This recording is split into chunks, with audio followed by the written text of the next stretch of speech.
Hello mga katropa, second day na namin sa Taiwan.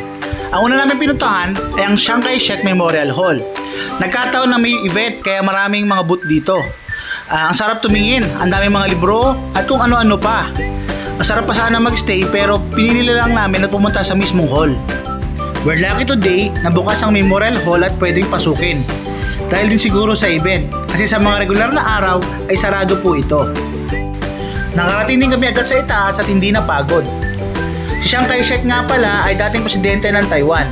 Siya ay namatay noong 1975 at ipinatayo ito bilang paggunita sa kanya. Mapapansin nyo napakaluwag dito at hindi pinagabawalan na tumambay ang mga tao. Pwede pa kami mag-stay pero ang ginawa lang namin ay mag-picture-picture. Ang ganda rin ng ceiling. Napaka-creative at nakaka-appreciate. Natuwa ako dahil sa mga nakita ko dito.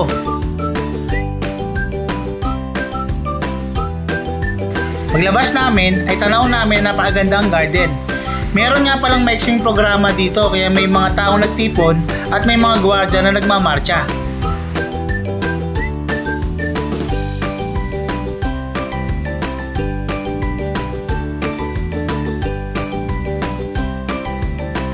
Sa mismong area naman ay may malaking stage. May mga nagpe-perform dito.